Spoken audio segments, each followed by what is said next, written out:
بسم الله الرحمن الرحیم. به نام خداوند بخشاینده و مهربان. به سلسله دروس استاتیک خوش آمدید. قسمی که شما در صفحه میبینین که ما میخوایم روز یک سوال دیگه حل کنیم که سوال دو دوسته.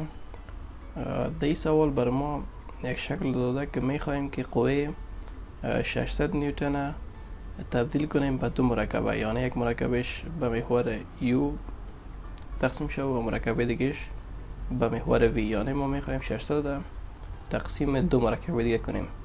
به این شکل قسمی که ما در ویدیوی گذشته گفتیم که ما این شکل باید ساده بسازیم، به خاطر از اینکه شما ببینید که در اینجا کل قوه عمل کرده. این ما چی میگیریم؟ به شکل یک نقطه یا به شکل یک ذره فرض میکنیم. این چی میکنیم؟ ما به سیستم کمیت وضعی را انتقال میدیم. به این شکل شما میبینید اینجا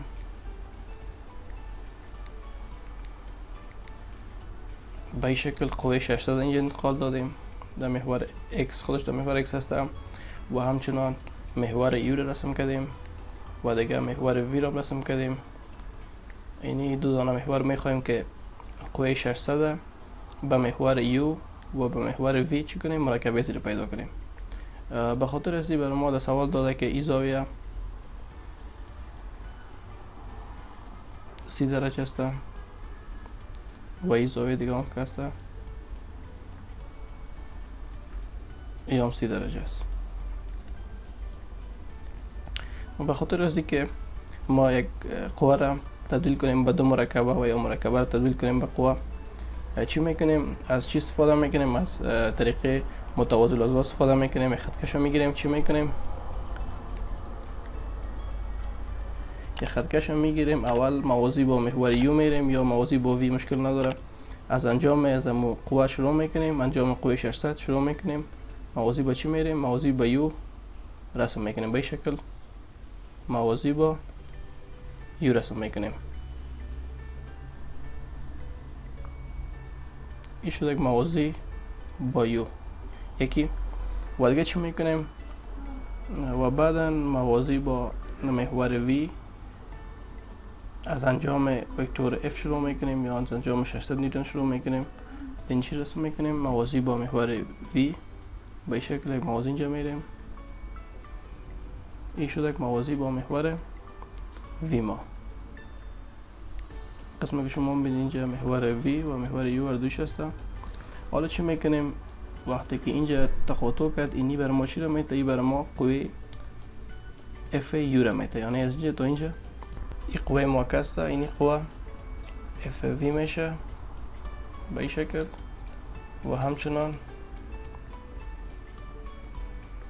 قوه دیگه معکس اف یو میشه به این شکل. ای اف یو و این دیگه شم اف وی میشه. حالا ما قوه 600 تبدیل کردیم به چی؟ به دو مرکبه که مرکبه اف یو و همچنان مرکبه اف وی. به خاطر از اینکه ما بخوایم قیمت های زیر دریافت کنیم، قیمت چند میشه، آیا اف وی چند است و اف یو چند است، چی میکنیم؟ ما باید زاویه معلوم باشه. طوری که ما در چی گفتیم؟ در ویدیو قبلی گفتیم که ما میتونیم که انتقال کنیم، مثلا این قوه را انتقال بدیم به جای دیگه. اینی قوه شما میبینید که موازی با ایست، میتونیم که ایره اینجا انتقال بدیم، مشکل نداره. به این شکل ایره میتونیم انتقال بدیم. میشه اف یو، یعنی اف یو را ما چی کردیم؟ اینجا انتقال دادیم که این شده اف یو، اینجا مشکل نداره. یا میتونیم که اف وی را شما اینجا انتقال بدین، این مشکل نداره. حالا چی میکنیم؟ ما این زاویه رو پیدا میکنیم که زاویه چند میشه.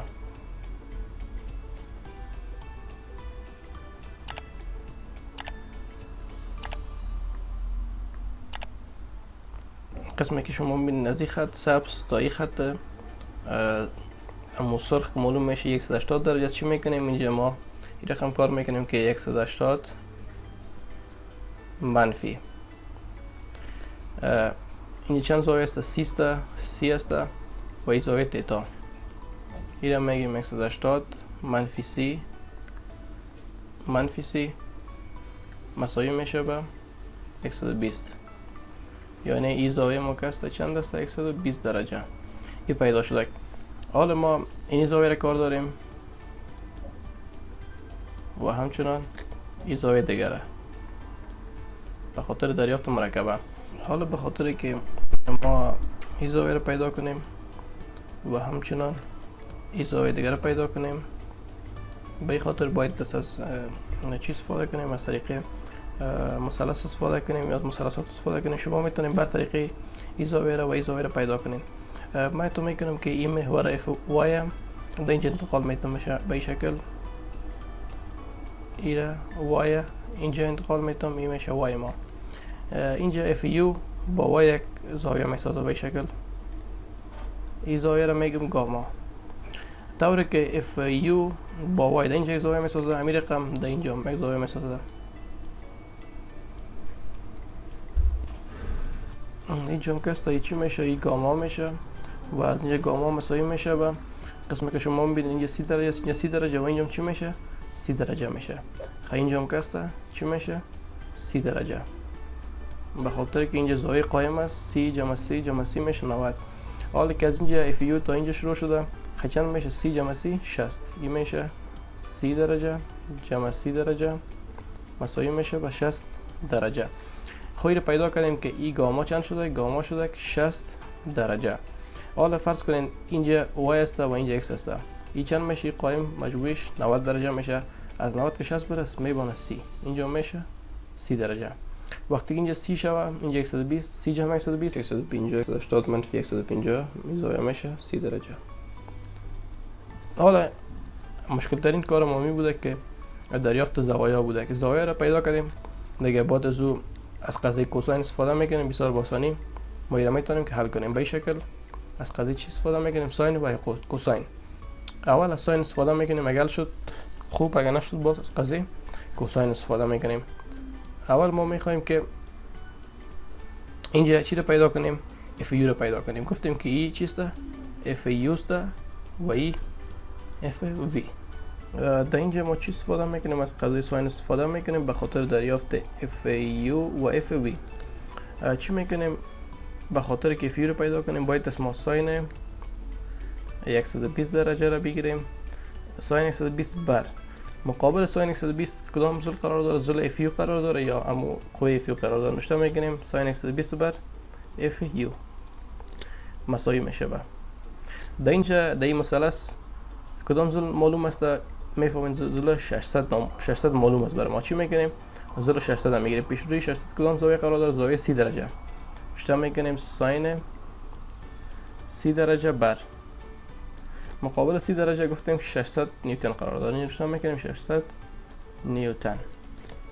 حالا اگه بخوایم که اف یو رو ما پیدا کنیم، اف یو مساوی میشه به ساین 120 درجه ضرب 600 نیوتن بر ساین 30 درجه. اگر از ما اف یو رو پیدا کنیم، اف یو مساوی میشه به 1039 نیوتن. این میشه جواب اف یو ما، یعنی مرکبه اف یو انقدر شده. حالا به خاطر که ما بتونیم که اف وی رو پیدا کنیم چی میکنیم؟ بازم نشته میکنیم مقابل اف وی. به خاطر از اینکه ما اف وی رو پیدا کنیم چی میکنیم؟ مقابل از کدام زاویه؟ زاویه 30 درجه. باید ما چی رو بگیریم؟ 30 درجه. نشته میکنیم ساین 30 درجه بر مقابل 30 درجه چی قرار داره؟ اف وی قرار داره. مساوی میشه به کدام زل معلوم است برای ما؟ حالا یا معلوم است یا معلوم است، مشکل نیست، یا ای رو بگیرین یا ای رو.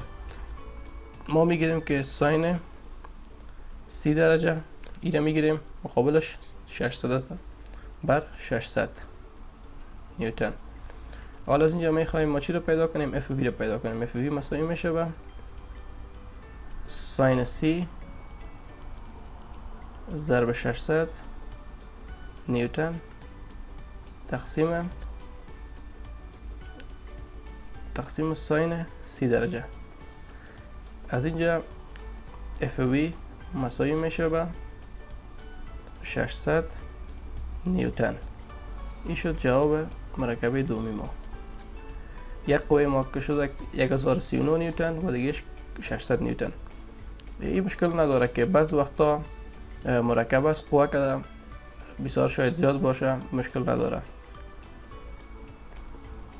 این شد جواب ما که قوه 600 تبدیل کردیم به دو مرکب. یک مرکب 1039 شد در محور یو و مرکب دیگهش در محور وی 600 نیوتن شده. سابسکرایب کردن چنل هم از یادتان نره.